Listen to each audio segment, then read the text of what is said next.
Greetings. This is a quick response to a video titled "How Do You Know You're Speaking the Real Hebrew Vocab in Abu," which came out on August 2nd on the 666 mark account.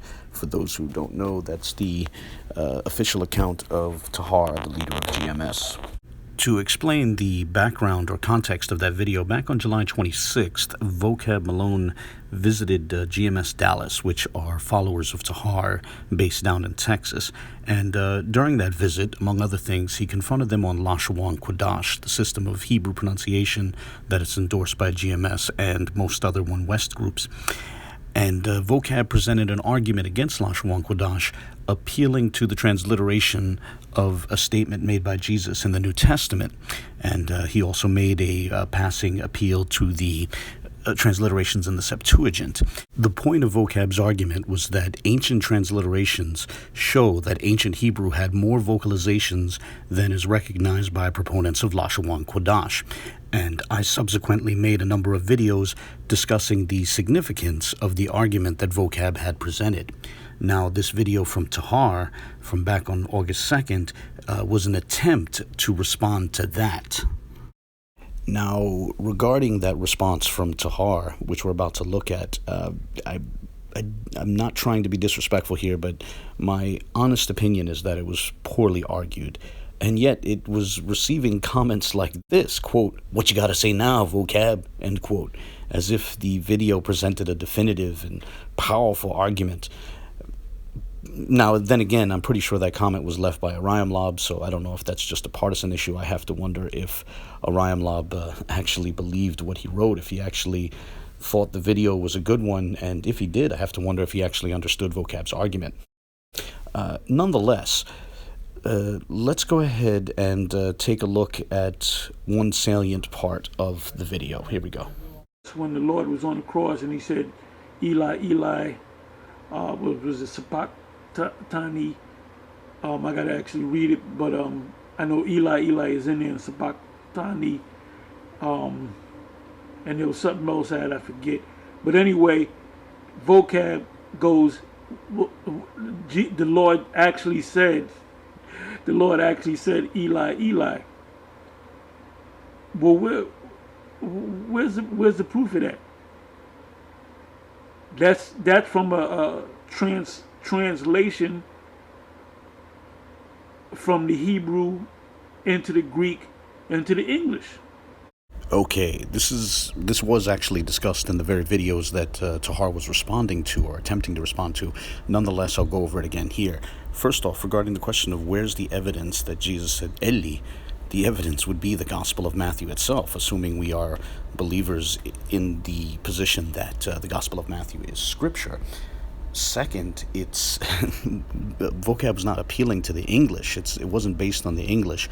He was basing it on the Greek text. Third, the Greek text is not a translation of the relevant word. Rather, it is a transliteration. And translation conveys meaning. Transliteration conveys sound. It captures pronunciation. But let's focus on the word that was at the center of Vocab's argument, which is this word right here. It's spelled Aleph Lamed Yod. It's a general word for deity with a first-person singular possessive suffix attached to it. And now, so this word means my God. And now the question is, how is that word pronounced? Suppose we took a very short survey where we asked both Tahar and Vocab how that word is pronounced, and we had them write it down. Now, so suppose when we did this, Tahar, who believes that the word is pronounced Aliyah, wrote A-H-L-A-Y-A. And then suppose that Vocab simply wrote E-L-I, because he believes the word is pronounced Eli. What's interesting is that even if we don't have recordings of Tahar's voice or Vocab's voice, their transliterations into the Latin script capture how they think the word is pronounced. You can tell from the way they transliterated the word how they thought the word was pronounced. Now, just as transliterations into the Latin script capture pronunciation, so too transliterations into the Greek script capture pronunciation. Now, consider this. Hypothetically speaking, If the author of Matthew believed that the relevant word was pronounced alaya, he could have conveyed that in the Greek text, as we see on this first line here. Hypothetically speaking, he could have written alpha, lambda, alpha, iota, alpha, and that would have conveyed alaya. But that's not what he wrote. What actually appears in Matthew's text is eta, lambda, iota, which conveys the pronunciation eli.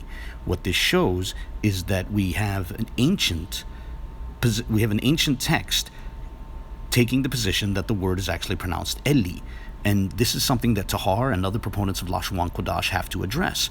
You claim that the relevant word is pronounced Aliyah, but do you have any evidence in favor of that position? Now Tahar will say, oh, it's just on faith. Well, Vocab's position is that the word is pronounced Eli, and it's not a mere position of faith. He has ancient evidence in favor of his position. Think about that deeply. You take on blind faith a position which lacks any evidence, while Vocab's position does have evidence, and it's ancient evidence. That said, let me play one more brief clip, about a 35-second clip from Tahar's video, which pretty much sums up the rest of his video. I did a little research, and I'm at this page here, Revival of the Hebrew Language, and I'll read some of it. There's a lot of and I'll read about your Perlman, the guy that came up, Ben Yehudi, Eliezer Ben Yehudi, which his real name is Eliezer Perlman, Yitzhak Perlman. All right, he's supposedly the father of modern Hebrew. From there, Tahar pretty much spent the rest of the video reading from Wikipedia entries about Eliezer ben Yehuda and about ben Yehuda's role in the revival of the Hebrew language, of the bringing about of modern Hebrew as a spoken language.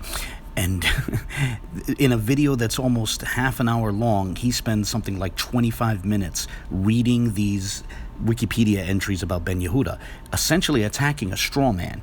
Think about this for a second. Eliezer ben Yehuda lived in the 19th century. Vocab was quoting from the New Testament. Obviously, his argument does not hinge on anything coming from Ben Yehuda. His argument appealed to ancient transliterations, which have nothing to do with Ben Yehuda. Honestly, I was surprised that Tahar had missed that simple point. Nonetheless, a little over a week later, on August 10th, him and his camp were airing live from Morningside Heights, and he was making the same argument. And so I was inspired to leave a comment in the live chat of that live feed, asking him if he actually thinks that Ben Yehuda had some sort of impact on the Greek text of the New Testament. They wound up reading the question live on air, and he responded, and his response was telling. Here, listen to this. Tahar, you got a question by Abu Kamar Al. Oh, that asshole. Oh, that asshole. Another asshole. Yeah. You know, what's your question, bro? He said, wait, does Tahar think Eliezer ben Yehuda has an effect on the Greek text of the New Testament? I don't know. I got to do the research. He didn't know. Think about this for a second. If Tahar is uncertain as to whether or not Eliezer ben Yehuda, a man from the 19th century, influenced transliterations that predate him by nearly 2 millennia, then how much thought did Tahar put into this subject?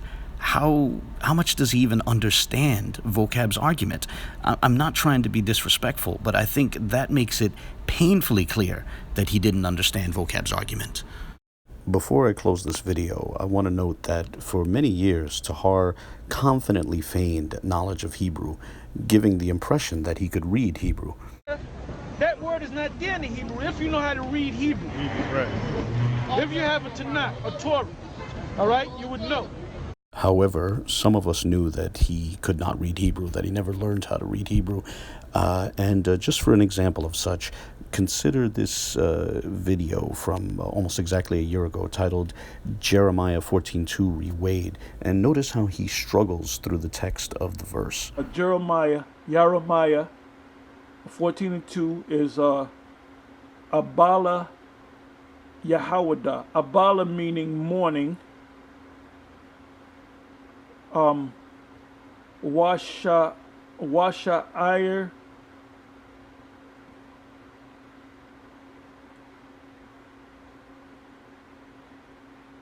All right. Wa sha'ir ya, meaning gate, and from the word sha'ir, which means gate or gates. So the gate language, which is Amal, it says Quada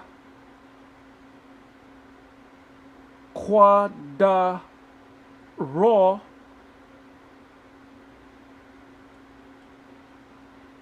which is black, meaning when the Hebrew is H6937, Quada, which means dark.